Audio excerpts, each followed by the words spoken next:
Friends, welcome to this program on concept mapping and digital learning. We will look at concept mapping as a technique to best represent curriculum, syllabus, teaching, learning, even assessment, and to what extent concept mapping would facilitate digital learning today through networks, through online learning, e-learning, and so on and so forth. As you see on your screen, concept map got developed after the behavioristic theory came into, and especially the Bloom's taxonomy of educational objectives that were propagated by Benjamin S. Bloom and colleagues, and gradually the cognitive, psychomotor, and affective domains of learning got established in teaching, learning in school and college and university education in almost all disciplines. Side by side, as a parallel development, besides many such facilitative mechanisms which could facilitate to organize curriculum, to design syllabus, teaching, learning of topics and subtopics, process of teaching, learning, use of media and technology, and finally to design and develop an assessment rubric for student assessment, both formative as well as summative. All these were facilitated by many such developments, and one of such developments is a concept map. As you will see that Professor Joseph Nobeck at Cornell University in the 60s gave this idea that the concept map, by drawing concepts or map of concepts, linkages of concepts would in different ways that we will see in this program, would facilitate teaching, learning better than what it would be otherwise. So what is a concept map? It is a technique for representing knowledge in graphs, networks of concepts. Various concepts, if they can be joined together, they can be graphed together through varieties of processes and representations that we'll see in this program. Therefore, the concepts and their networks connected through what is called a concept map, they would best represent the organization and representation of knowledge, which will facilitate the students and teachers as well as the evaluators in visualizing how best learning could take place, or how best instructional design could happen, and how best the learning goals could be achieved. What is a network? The network is a nodes and links. These are nodes and links which best represent a network. What a network has to do? The network has to generate ideas through brainstorming, etc. They have to design a complex structure, say long textbooks, hypermedia, large websites. This is a complex structure. Communicate complex ideas. So through this network of concepts, that is a concept map, they would facilitate design a complex structure. They would communicate complex ideas. They would be able to aid learning by explicitly integrating new and old knowledge, and therefore concept maps would facilitate that. We will see in this program. And finally, concept maps would facilitate assessment of understanding or diagnosis of misunderstanding, and therefore diagnosis of misunderstanding and therefore intervention through specialized programs to enhance learning, or to assess understanding and learning from time to time through formative assessment, and at the end of the semester or end of the year through summative assessment would facilitate teaching, learning better. And concept map would facilitate all of these that you see on your PowerPoint. What is a concept map? When David Ausubel developed his cognitive psychology, basically the idea was that the assimilation of new concepts and propositions into existing concept propositional framework held by the learner. So the learners, through developmental stages, as you would have seen in Piaget's development, most of the learning which takes place through recognition at 0 to 3 years of age of the child, and when gradually the learner develops, with Piaget's theory of development is through developmental ages of learning at different stages, childhood, adolescent, youth, and so on and so forth.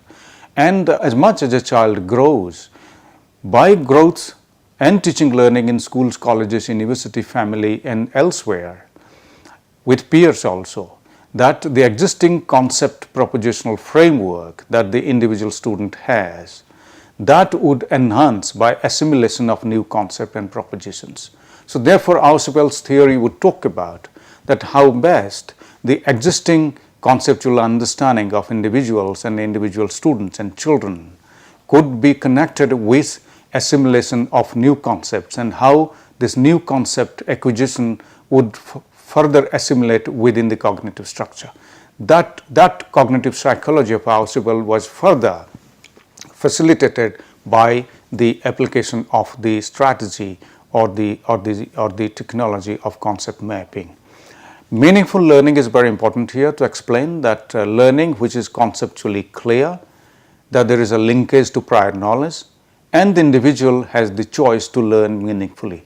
So all these, that clarity, conceptual clarity, linkage to prior knowledge, as well as freedom or the choice to learn and learn meaningfully. So meaningfulness in learning would happen when there is conceptual clarity, there is a linkage to the prior knowledge, and individual student has the freedom to choose the pathways to learn the best. So Ausubel's, so as we have said, the behavioristic psychology, the Bloom's taxonomy, the Ausubel's cognitive psychology, and the meaningful learning all put together would be facilitated by what is called a concept map. As you see on the screen, this is a representation of memory, because memory is important insofar as learning is concerned. Sensory memory, which is short-term memory.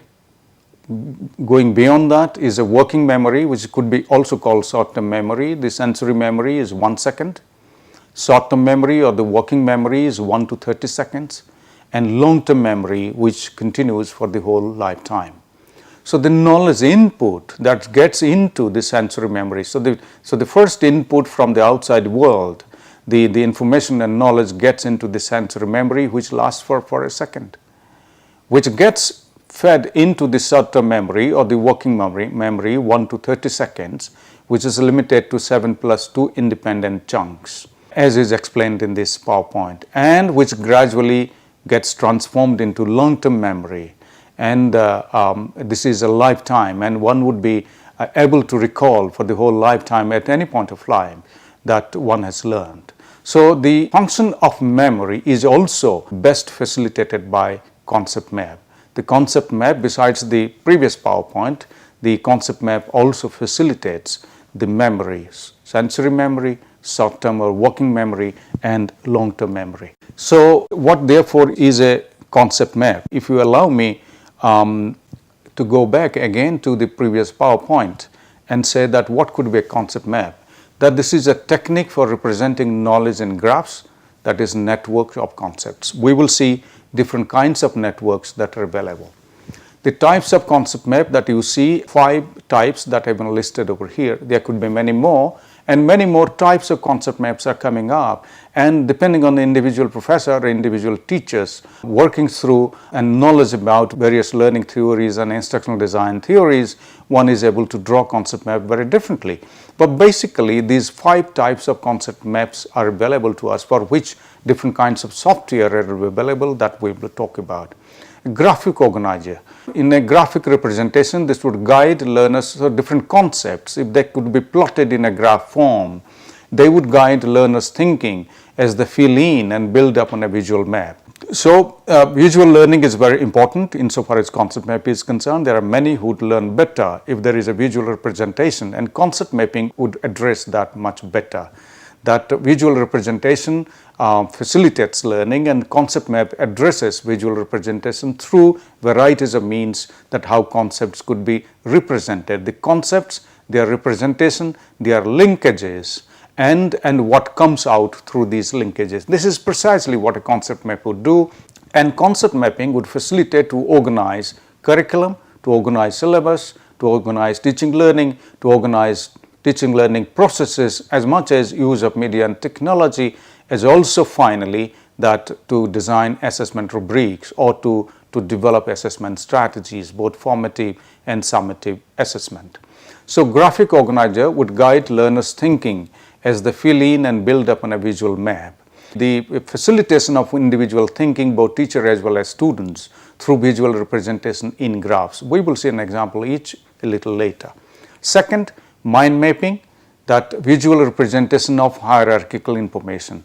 that information which are hierarchically ordered, how to represent that visually, mind mapping tools are available to us that which can facilitate us that how best we can represent various concepts in a hierarchical manner. 3, that webbing technologies are available today. So the brainstorming method that provides structure for ideas and facts. That in a webinar or in a web-based concept map exercise, that the students and teachers together would brainstorm that how best the ideas and facts could be structured in a manner. So webbing would facilitate to do that. And webbing is best suited when there is a group learning, because graphic organization, mind mapping one can individually do, but webbing requires that the group of students and teachers together the brainstorm, and brainstorming is most important before jotting down the structures of ideas and facts in a network or in a visual form. 4, outlining, that is a preliminary summary of written work, typically hierarchically organized in headings and subheadings. So when you organize, say, structure of a unit, when we say structure of a unit, this is basically representation of a structured way of teaching learning for that particular concept or that particular unit or particular chapter. So outlining has been very useful as a matter of concept map strategy, which is helpful to all of us, that how to design our teaching learning materials in terms of self-learning materials, for instance. And finally, plotting and graphing. By using Venn diagrams, bar graphs, stack plots, pie charts, axis plots to interpret information and draw conclusions. Many times this plotting and graphing would also facilitate what a page of writing will not facilitate. So friends, to put finally together, to summarize, that these 5 strategies or types of concept maps that are available here. Let us look at the graphic organizer. This is an example of a graphic organizer, Charlotte's Web, which is very famous, and this tells us that how the learner's thinking would be facilitated by representation through graphic representation of the concepts and joining them together. 2, that here is a mind map that is available. If you look at a little more closely, you will see that how mind mapping is done here. As we had said, that mind mapping is a visual representation of different hierarchical information. So hierarchical information spread out through different colors. You see on the PowerPoint, different colors represent different aspects of that concept. So mind mapping would join all this together, but which can be distinguished through different colors. So one can see through how different concepts, sub-concepts, branched out separately could join together to describe that particular concept. Here is an example of web mapping through internet and through websites and web technologies and so on and so forth. The historical period is a concept which has been spread through different web maps that are available to the individual, and these sources are also available, the sources of information that are available. One can link each sub-concept which is put in different box or a diagram or a figure or whatever form that you see to hypertext networks or hypertext linkages or hyperlinks to different printed, audio, video, and web resources that will be available, including YouTube, in fact Facebook, Twitter, and so whatever, wiki, blogs, and so on and so forth. So this webbing is a strategy of concept mapping which can facilitate sub-concepts to join together and therefore see through that how best they are represented, they are linked together, and each one could be linked to through hypertext and hyperlinks to different other sources of knowledge and information that are available through different networks. Here is an example of outlining. This outline would facilitate us that outline, and one box talks about outline and the second box talks about the interpretation of the outlining. So the outlining also facilitate how a topic could be taught. A topic could be divided into different concepts and sub-concepts, and finally summary is drawn that how best this represents the concept which is outlined in the upper box, and the lower box gives the summary of that. And finally, this is a graphic representation of plots and graphs, Venn diagrams, and so on and so forth. This tells us how different concepts are presented through different colors of this graph. Different colors represent different concepts or sub-concepts, how they are interlinked to each other, and this is a representation. A lot of data, a lot of such quantitative resources could be represented through these technique of plots and graphs. So friends, this is a typical representation of a concept map. This is done in a hierarchical manner. This is a concept map on the concept map itself, that you can study about concept mapping, the concept itself, about the concept mapping through this concept mapping.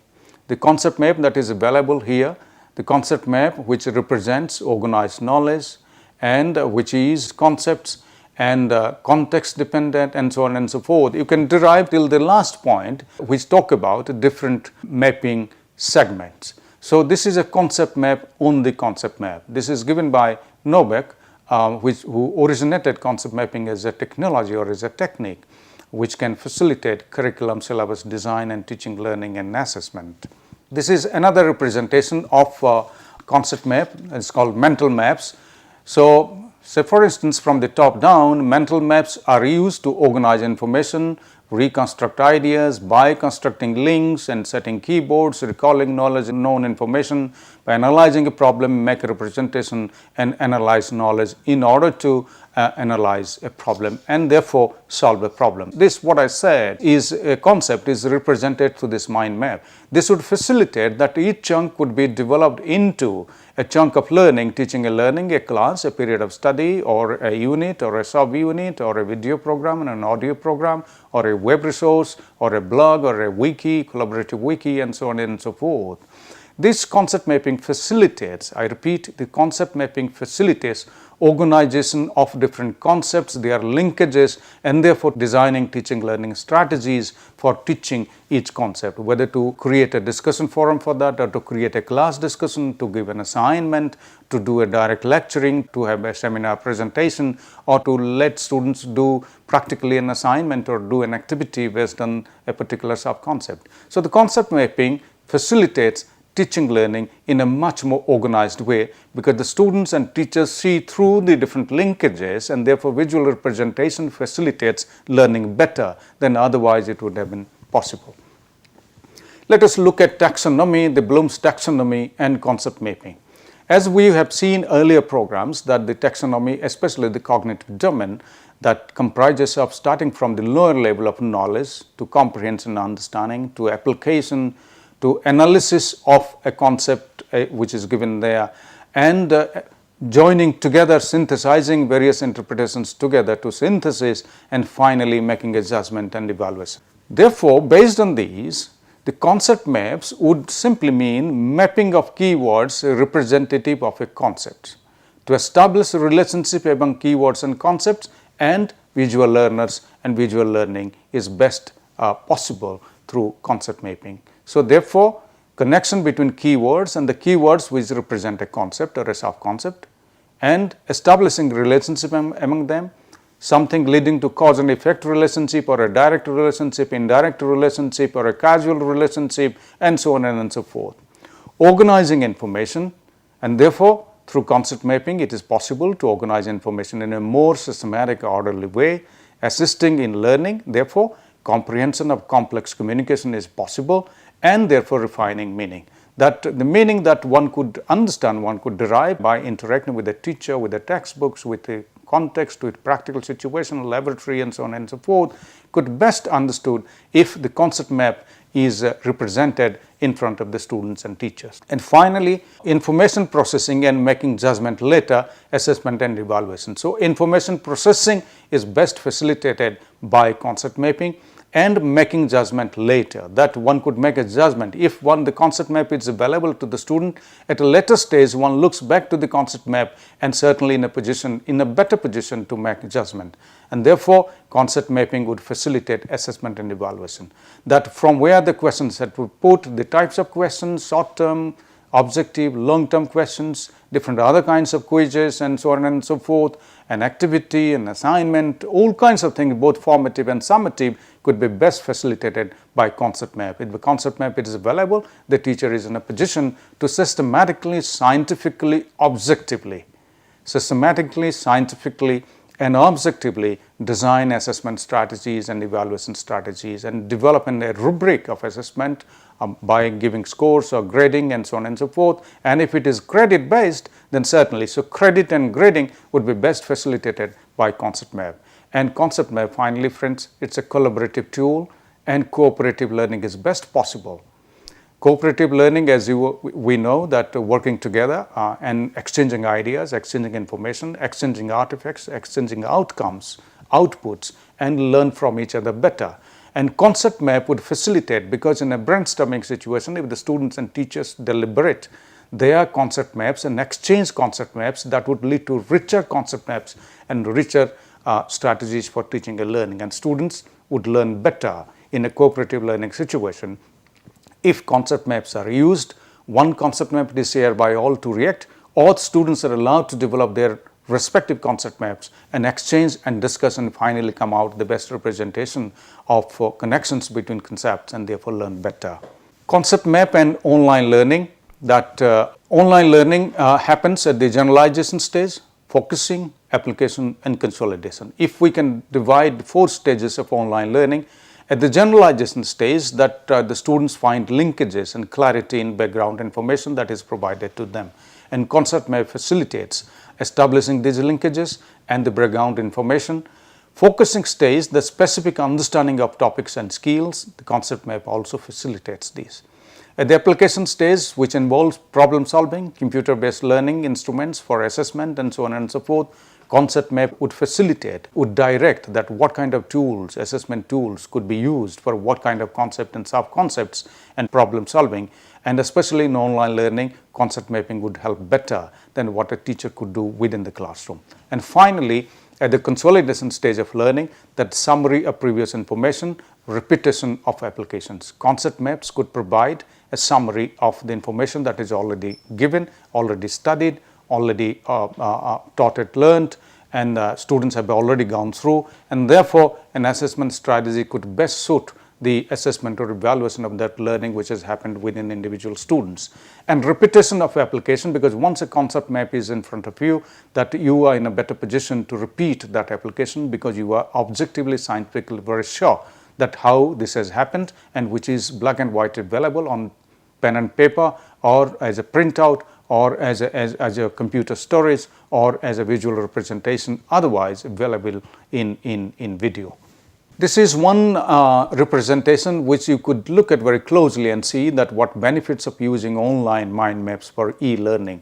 The online mind maps are available. This is a mind map, but this is a representation of that how best online mind maps would be facilitated in teaching learning for the teachers and students.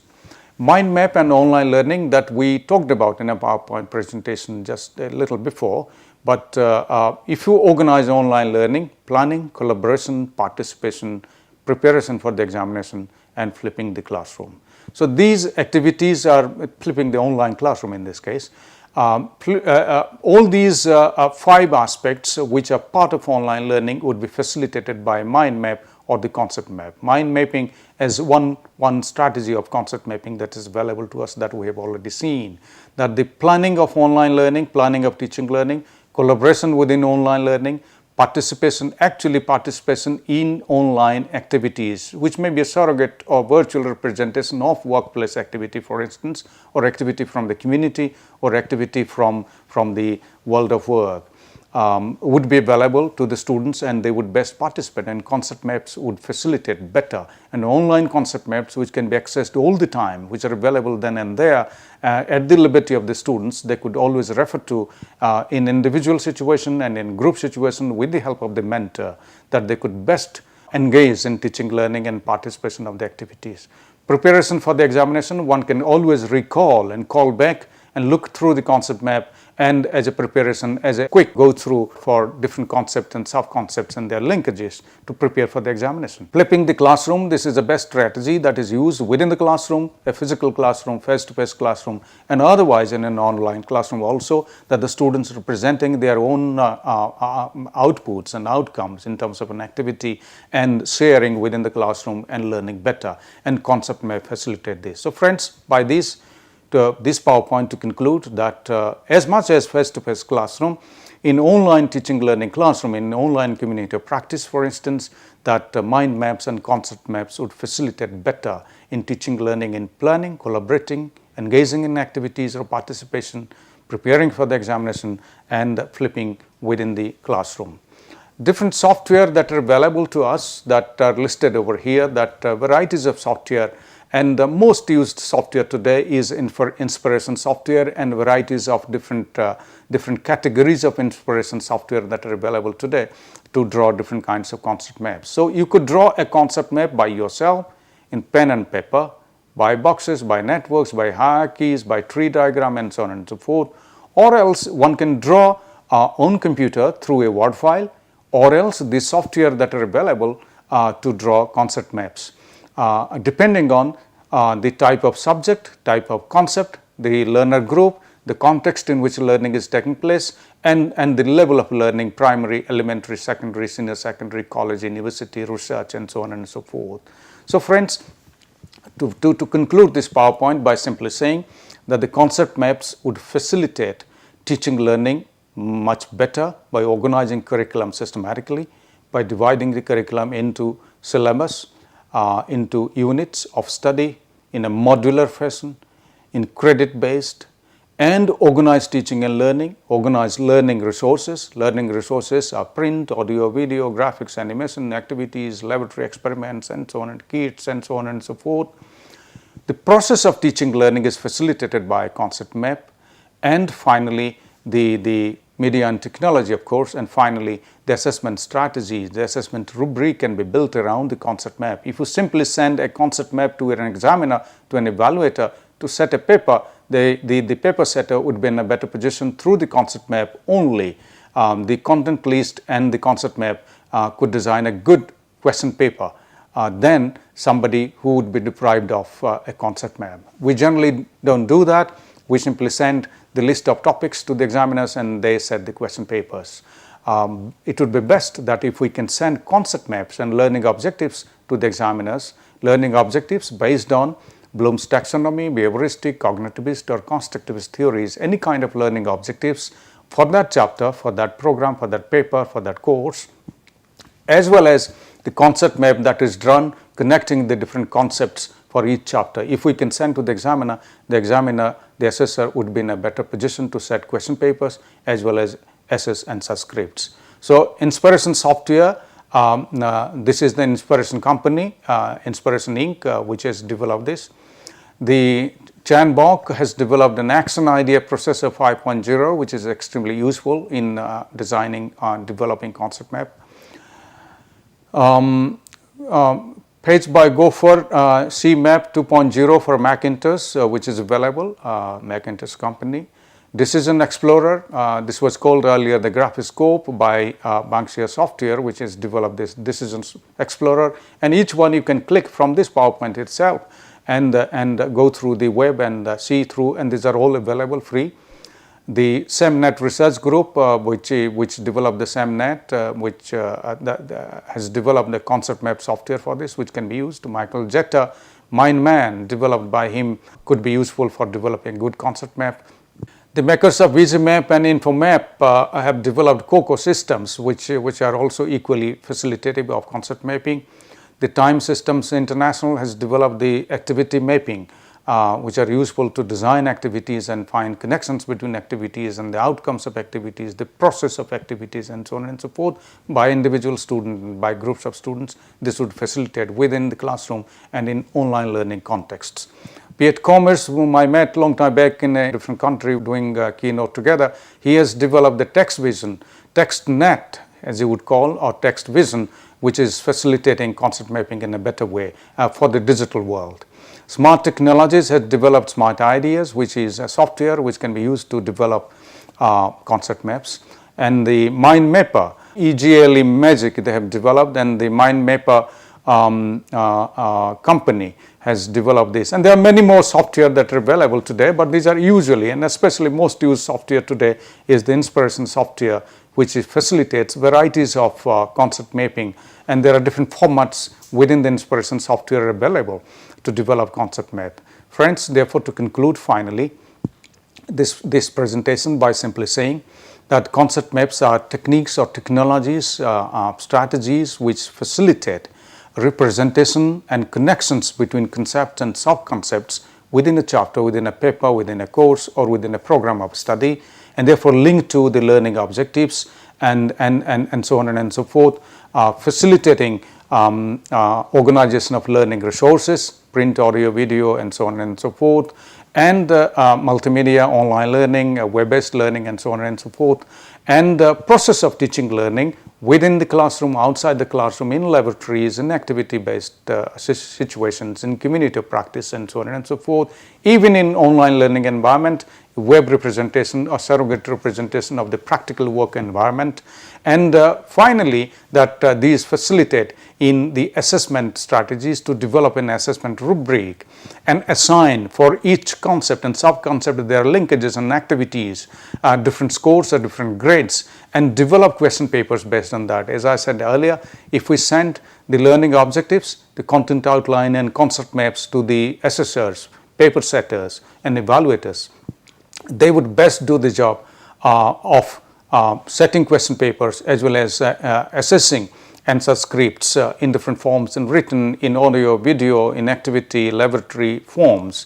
Then what could happen if they are not provided concept maps? So therefore, friends, we could try out concept maps in our teaching learning and see that how best we can systematically, objectively, and scientifically take teaching learning into consideration. That doesn't necessarily mean that the concept map would restrict our creativity, our independence, and our autonomy as teachers to teach in a more systematic way, the way teacher feels the best to teach and teacher is competent to teach, because even no twins are the same, no two students are the same, no two teachers are the same, and therefore the teachers have all the freedom that they can systematically visualize their teaching learning. But what is important here is that they can use this concept map the way they like and systematically present, and therefore this is very much visible, communicable, this is transparent, and this is more democratic, that we tell students that how teaching learning is taking place, what is being taught,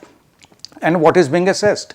And finally, any evaluator or accreditor which comes to evaluate the institution and the program of study would see through that how teaching learning has taken place through concept maps. Even an employer who employs a graduate could see through the learning objectives and concept maps of that course of study and see through that how students have got engaged in different activities and so on and so forth.